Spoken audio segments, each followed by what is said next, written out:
Bayangkan kamu hidup tanpa rasa takut dinilai, tanpa harus menyenangkan semua orang, tanpa harus jadi versi sempurna di mata orang lain.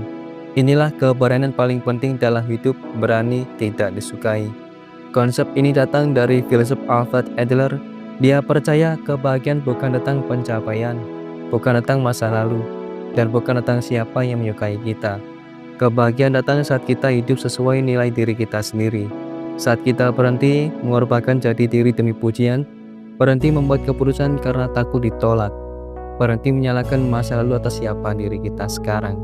Berani tidak disukai bukan berarti jadi egois, tapi berarti kita cukup berani untuk jujur, berani untuk bertumbuh, berani untuk gagal, berani untuk jadi diri sendiri, meskipun tidak semua orang setuju.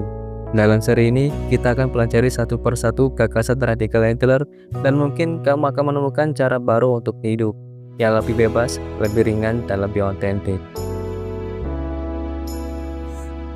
Kamu mungkin pernah mikir, aku begini karena masa laluku, karena orang tuaku, karena pengalaman pahitku. Tapi gimana kalau aku bilang kamu bisa berubah sekarang juga, tanpa harus menunggu masa lalu kamu berubah? Buku Berani Tidak Disukai dibuka dengan satu ide yang radikal. Masa lalu bukanlah penentu hidup kita. Di dalam percakapan antara pemuda dan filsuf, si pemuda merasa hidupnya gagal karena masa lalu. Tapi sang filsuf bilang, bukan karena masa lalumu kamu tak bisa berubah, tapi karena kamu tidak mau berubah, kamu memilih untuk tetap seperti itu. Ini soal tanggung jawab. Adler percaya bahwa manusia bertindak berdasarkan tujuan, bukan sebab. Contohnya, seseorang yang pemalu mungkin ingin menghindari interaksi karena takut ditolak. Jadi rasa malu itu bukan hasil masa lalu, tapi cara dia untuk mencapai tujuan perlindungan diri. Artinya, kalau kita bisa mengubah tujuannya, kita juga bisa mengubah perilaku kita. Dan kabar baiknya, tujuan itu bisa kamu pilih sekarang juga. Hidup kamu nggak ditentukan oleh masa lalu, tapi oleh keputusanmu hari ini. Jadi, kalau selama ini kamu merasa hidupku begini karena masa laluku, sekarang saatnya tanya ulang, apa tujuan hidupku hari ini? Karena perubahan gak datang dari masa lalu yang hilang, tapi dari keberanian untuk bertindak sekarang. Di episode berikutnya, kita akan bahas kenapa semua masalah manusia sebenarnya berakar dari hubungan. Kita sering mikir kalau masalah kita itu internal, kurang percaya diri, nggak punya arah hidup, gampang cemas. Tapi bagaimana kalau sebenarnya semua itu berakar dari hubungan kita dengan orang lain? Menurut Adler, semua masalah manusia sebenarnya adalah masalah hubungan antar manusia. Contohnya, kamu minder karena merasa nggak sepintar teman-temanmu.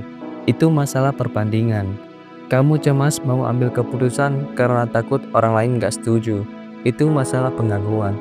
Kamu merasa gagal karena belum sukses dengan teman seangkatan, lagi-lagi itu relasi sosial. Kita sering secara nggak sadar hidup berdasarkan apa kata orang.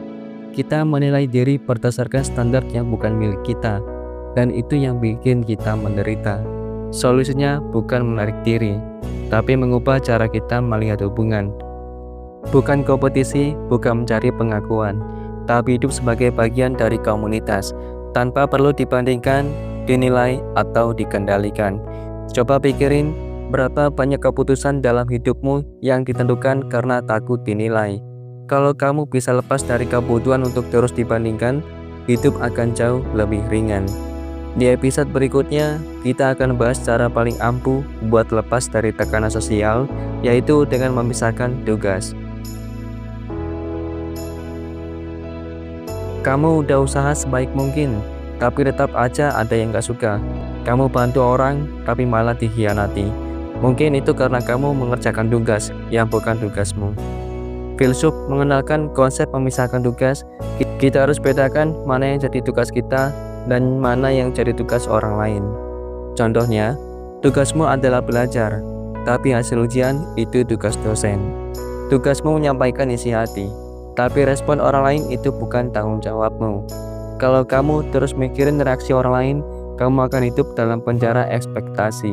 Contohnya, kamu upload video, ada yang suka, ada yang benci. Reaksinya itu tugas mereka. Tugasku berkarya dan jujur sama diri sendiri. Kita berhenti mengontrol yang tidak bisa kita kontrol, dan mulai bertanggung jawab atas hal yang benar-benar bisa kita pilih. Kalau kamu merasa lelah karena hubungan, tanya aja satu hal ini, tugasku atau tugas mereka. Dengan begitu, kamu bisa tetap baik tanpa kehilangan dirimu sendiri. Di episode selanjutnya, kita akan bahas kenapa keinginan untuk diakui seringkali bikin kita kehilangan arah hidup.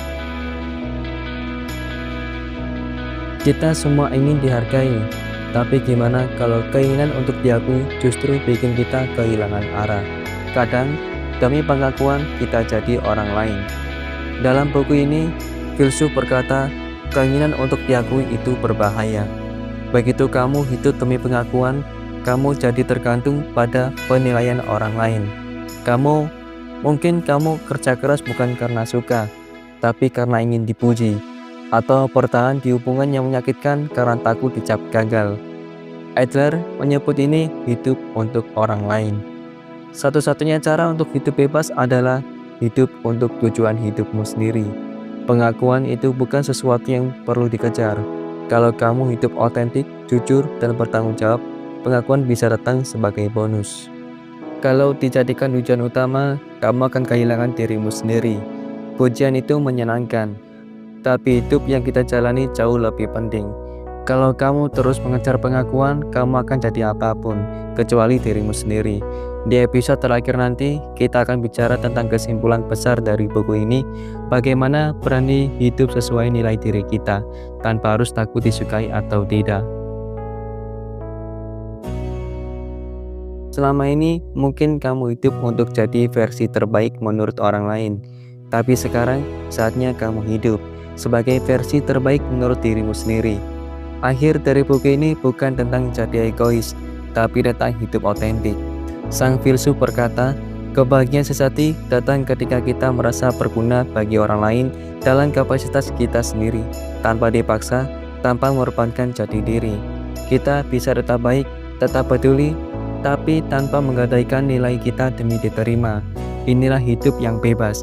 Bebas dari masa lalu, bebas dari ekspektasi orang lain, bebas dari kebutuhan untuk terus diakui, dan kebebasan itu dimulai ketika kamu berani tidak disukai, demi hidup yang jujur dan bermakna. Hidup kamu cuma satu kali, jangan habiskan untuk memenuhi ekspektasi semua orang. Jadilah orang yang bisa bilang, aku hidup sesuai nilainya, walaupun tidak semua orang suka. Terima kasih sudah mengikuti seri ini. Bantu sebarkan supaya lebih banyak orang berani jadi dirinya sendiri. Dan ingat, hidupmu adalah tugasmu.